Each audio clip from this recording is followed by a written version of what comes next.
On this Saturday night, football fever. The Canadian fans taking in the beautiful game. The vaccine push in Canada's largest city. Well, the easier we can make it, I think the better for the health of our city. As Ontario gets ready for a new phase of reopening.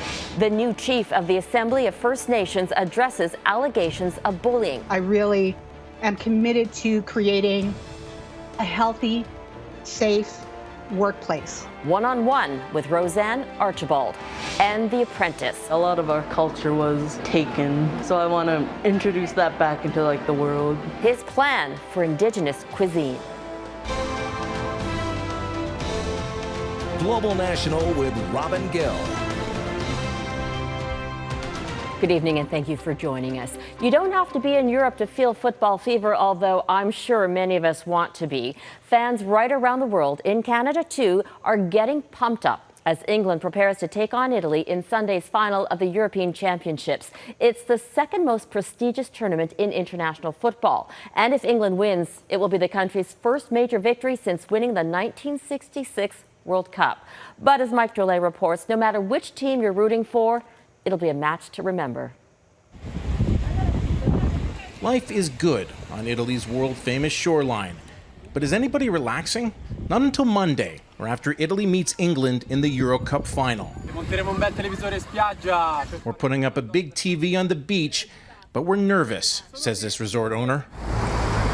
It's no different in London, where football has knocked the Royals off the front page of every newspaper. I'm nervous, yeah. It's just, if we win, I don't know what will happen. If we lose, then it's the same way. But I don't know, in my lifetime even, I never thought I'd see a final. To say these two football-mad nations are obsessing over this match would undersell it. England has its song, as well as the animal kingdom on its side. A Siberian tiger, meerkats, a parrot, and a pig all picked England to win. And that can't be a coincidence. But the Azzurri, as the Italian team is known, has the EU's chief executive rooting for them, even if it is a casual nod to Brexit. Her heart is with the Squadra Azzurra, so she will be supporting Italy on Sunday. Allegiances aside, this is going to be the biggest single event to take place since the beginning of the pandemic. Wembley Stadium will have limited capacity, but even so, 60,000 fans will be in attendance. Back home in Canada, you can't drive around any major city without seeing flags. In Montreal, where COVID rules have been relaxed, bars and restaurants have been dreaming of an event like this to give a much-needed boost to business. Just like it did in Toronto earlier this week during the semifinals. I don't think you have to be a soccer supporter to enjoy the Euro 2020 championship. I think you just need to be somebody who wants to take in life again, who wants to be entertained, who wants to enjoy a live sporting event. So it's England versus Italy, the three lions in the Azzurri. But forget about bragging rights. This is about a return to normalcy. Mike Drolet, Global News, Toronto. There's a massive sporting rivalry between England and Italy. The UK may have home advantage for the final, but Italy has the historical edge, with 10 wins in their 28 matches played. The first was friendly in Rome back in 1933 that ended in a draw. The last time England beat Italy was in 1997 at Wembley during a World Cup qualifier for France '98. But Italy hasn't won the European Championship since way back in 1968. And given it's the first time England has reached the final, there's a lot to play for. Toronto is fighting the pandemic in a new way this weekend. The city is rolling out more than a dozen pop-up clinics in areas with low vaccination rates. As Morganne Campbell explains, organizers hope bringing the vaccine closer to where people live will encourage more people to get the shot. Mona Malcolm has spent weeks trying to coordinate a second COVID-19 vaccine for her 81-year-old mother who received her first dose in May. Every day I search vaccine hunters for somewhere that's close enough for her to go to. Because her mother doesn't drive, getting to a mass vaccination site has been an issue. I just found this morning. For 1 week only, Toronto is rolling out 20 pop-up clinics in the northwest part of the city in an effort to increase vaccine uptake across neighborhoods with low vaccination rates. To make them easily accessible, the clinics are located in and near buildings where residents live. Intuitively, it makes sense that we'll be able to get higher vaccination rates. So the easier we can make it, I think the better for the health of our city. According to city data, 78% of eligible Toronto residents have received at least one COVID-19 vaccine. About 56% are fully vaccinated. Meanwhile, in Scarborough, where 16 of the 17 postal codes were designated COVID-19 hotspots, the community has managed to reach vaccination rates that are nearly unparalleled in the province, with nearly 500,000 doses administered by the health network. It was a multi-pronged approach. We knew we had to get into the community. We had the pop-ups, we have congregate setting. We developed a community engagement group, and we targeted our faith-based leaders, and we brought the vaccine to where our residents were. This is exactly what Toronto is hoping to achieve in its northeast, where vaccination rates for first and second doses reach about 20% lower than the city's overall figures. Service is very good. There is no crowded. It took about like an hour and a half. I just live nearby, so it's really good that they held it here. The city says it will be studying results of the vaccine push in the Northwest with a plan to roll out similar strategies in other Toronto neighborhoods to get immunization numbers up and keep COVID infections down. Morganne Campbell, Global News, Toronto. As more COVID-19 restrictions lift, hospitals are starting to tackle the surgical backlog that was made worse by the pandemic. And with more operations comes the sudden need for more blood. But donations are down. And as Jamie Maraucher explains, Canadian Blood Services is appealing to Canadians to give. After months of surgical delays due to COVID-19, Dr. Sav Brar says his Toronto OR is busy again. We're able to ramp up quite significantly. In Ontario, there's an estimated backlog of 400,000 surgeries. Across the country, the number jumps upwards of 700,000. A sudden surgical increase to tackle these numbers is highlighting another critical issue. The demand for blood products has increased above pre-COVID-19 levels. Canadian Blood Services says it needs over 23,000 blood donors by July 31st to fill the gap. Instead, over the last 2 weeks, donations have dropped, resulting in a loss of 10% of the supply needed this month. Very often it's life or death. For Shami Rispoli, who suffered a postpartum complication after giving birth to her baby boy, it was. They had said that I had lost more than half my blood. And had I lost another handful of units, it could have been fatal. Not receiving her transfusion, she says, is unimaginable. Back in Toronto, Dr. Brar says a blood shortage is not something he is seeing currently, but the potential is worrisome. This is something that would be catastrophic if were to come to pass. Highlighting the short time frame to fill the need, Canadian Blood Services says because of COVID, walk-ins are still not allowed at donor clinics. Instead, anybody hoping to give blood will have to pre-book a time slot. Jamie Maraucher, Global News, Toronto. The lights are back on in parts of the Maritimes after post-tropical storm Elsa drenched the region and knocked out power to thousands of homes. The storm dumped heavy rain and whipped up high winds along the east coast of both Canada and the United States. It made landfall in Florida earlier this week. As that region cleans up and dries out, people living in the west are dealing with a blast of blistering heat. Jennifer Johnson reports on the weather extremes across the continent. Elsa transitioned from a tropical storm to a post-tropical cyclone as it crossed into the Gulf of Maine. The storm brought high winds and dropped massive amounts of rain along the east coast. Rough surf advisories closed beaches and ferry services. Subways flooded in New York. Heavy rains even caused a mudslide, shutting down a rail line in Connecticut. I'm not an alarmist, but I do know that climate change is not an abstraction. Climate change, you're seeing it real. By the way, the hurricane season hasn't even begun yet. Flash flooding forced multiple water rescues. Drivers say roads were treacherous. I was white-knuckling it, like almost the whole way, like wipers on high. On America's west coast, a completely different story. Drought conditions from no rain, just blistering heat. Feels like I'm walking into an oven when I walk outside. Experts say this is becoming the new normal for places like California, and they say climate change is to blame. The heat waves will be longer, they'll be more intense, they'll be more frequent. It doesn't mean that all heat waves will be as extreme as this one, but we will be seeing more heat waves. Not welcome news for restaurants trying to recover this summer from last year when the pandemic shut them down. It's gross. It's way too hot here. It's way too hot. We're trying to get reservations to eat and everything's outdoors and not doing it. According to the National Oceanic and Atmospheric Administration, the 10 warmest years on record globally have all occurred since 2005. If we don't change things, it's going to be unfortunate for humanity. Californians will be sweating it out for a few more days. The National Weather Service has issued an excessive heat warning for much of the state through Monday night. Jennifer Johnson, Global News, Washington. A Confederate statue that was the focus of a white supremacist rally in 2017 has been removed. There were cheers when the statue of General Robert E. Lee was taken down in Charlottesville, Virginia.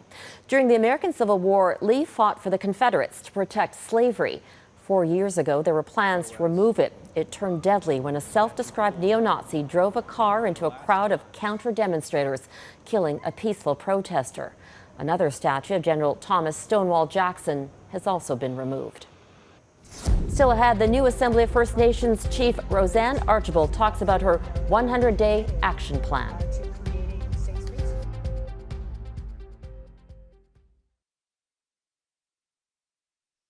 Roseanne Archibald is the new National Chief of the Assembly of First Nations, the first woman to hold this position. The AFN is the largest Indigenous organization in Canada and advocates on behalf of 634 First Nations. But the just newly elected Archibald is having to deal with controversy within her own organization. She joins us now from Ontario. Can you first of all address the allegations of bullying and harassment leveled against you?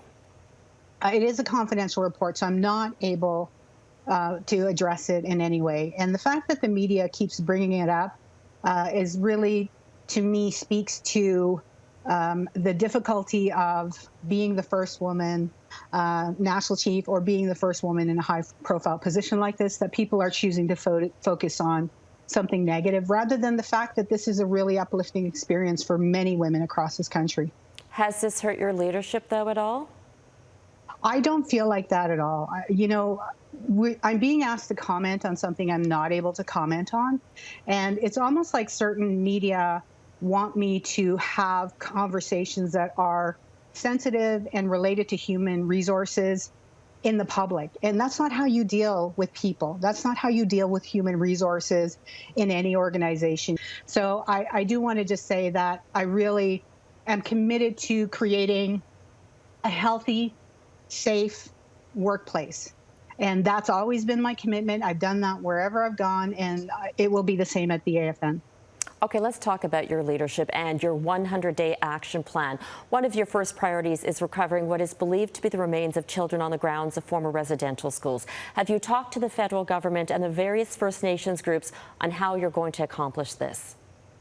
Yes, the Prime Minister did call me, and he actually called me to congratulate me, and I was very grateful for that. At the same time, you know, it's my opportunity to talk to him one-on-one. So it was one of the first things I brought up with him. I said, you know, we require resources to examine every residential school across this country, former residential school, I should say, to look for our children. These are crimes against children. They're crimes against humanity. But reparations is just, it's more than just about the amounts that have been given through the class action lawsuit to survivors of residential school. You know, our whole communities, all of our communities, our whole nations have been affected negatively by colonialism, particularly residential schools, and there has to be reparations for that. And what that would look like really is determined by each region, talking about their own experiences and what they see as the path forward. Are you confident, though, that the federal government will come up with funding for this? You know, we just are at the tail end of a pandemic, and the federal government pulled out, I believe, over $250 billion to respond to the pandemic. And so I'm sure that they can actually access funds for something that's really important, not only to First Nations for healing, but for all Canadians to begin to heal this part of our very, very tragic history together. Chief Roseanne Archibald, thank you for your time. Thank you. Still ahead at Canadian Airlines' efforts to make a travel comeback.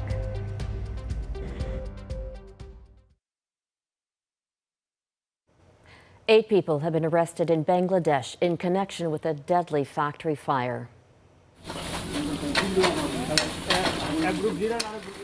Firefighters are still putting out hotspots from Thursday's massive fire. At least 52 people were killed, but that number may rise. Many workers were trapped inside the building because the main door was illegally locked. Relatives of the missing are providing DNA samples to help identify the victims. The cause of the fire is under investigation. Bangladesh has a history of deadly industrial disasters. The wife of Haiti's assassinated president is speaking out for the first time since his death. Muy vivant, grâce Monty. Muy vivant. In a message posted on Facebook, Martine Moise says she's alive and doing well. Moise is currently being treated in Miami for injuries she suffered in the attack. Haitian police say 28 men burst into the couple's home on Wednesday, shooting and killing President Jovenel Moise. So far, more than a dozen men, most of them Colombian, have been arrested. The president's assassination has plunged Haiti further into turmoil. Yesterday, hundreds of Haitians gathered outside the American embassy, pleading for a way out of the country. There were false claims on radio and social media that the U.S. would be handing out humanitarian visas. Haiti has asked the U.S. to send troops to help stabilize the country. But for now, Washington only plans to send FBI and Homeland Security agents to investigate the assassination. As travel restrictions ease across the country, more Canadian airlines are returning to the skies. Toronto-based Porter Airlines is the latest carrier charting its post-pandemic course after more than a year of being grounded. As Anne Gaviola explains, the airline industry is poised for a comeback. Porter plans to resume flying on September 8th to select Canadian destinations, including the Toronto Island Airport, Ottawa, Montreal, and Thunder Bay, adding U.S. stops September 17th, marking an end to a dry spell of nearly a year and a half. The company's plans to take to the skies have been pushed back 11 times during the pandemic, but the CEO says he's confident about the latest plan. Porter is relaunching service September 8th, which we're thrilled about. And we'll be adding flights throughout September and into early October. And we'll have our entire route network of year-round destinations up and running prior to Canadian Thanksgiving. There will be heightened safety measures, and that means extra training. The carrier has called back about 500 employees with plans to increase staff as flights are added. I got sort of anxious at times to see if and when this day would happen. Dave Robson has worked for Porter for 8 years. He's looking forward to seeing his colleagues and passengers in person. We've had a few changes in dates. And when I actually opened my email and saw that it's official, I was very excited and highly optimistic. Porter secured $270 million worth of loans from the federal government last week, and $20 million of that is earmarked for passenger refunds. Now, passenger refunds are being offered as well as travel vouchers with a premium of 25% for flights that were canceled between February 2020 and Monday. And for new flights, there are refunds being offered regardless of ticket type until late December. Starting this week, fully vaccinated Canadians and permanent residents who test negative for COVID don't have to quarantine for 14 days. This comes as restrictions ease across the country. This week, Air Canada announced the resumption of 17 international routes. WestJet is adding domestic destinations this summer, and low-cost carrier Flair Airlines is adding U.S. routes in the fall. We've seen a very robust recovery in the U.S. Mexico's actually got a very robust recovery underway as well, which I think bodes well for a strong recovery for Canadian airlines. But we're not out of the woods yet. The border with the U.S. remains closed to non-essential travel. And although analysts predict a spike in demand as people rush to visit friends and family this summer, they see a dip in the fall as workers return to the office. Business travel isn't expected to bounce back until next year. We've had an enormous response from passengers, that are excited to move again. We'd be back at 100% on day one. absolutely not. But we do see a fairly rapid recovery of traffic once it's safe to fly again. Anne Gaviola, Global News, Toronto. Up next, cooking up culture, the menu for a top chef and his young apprentice.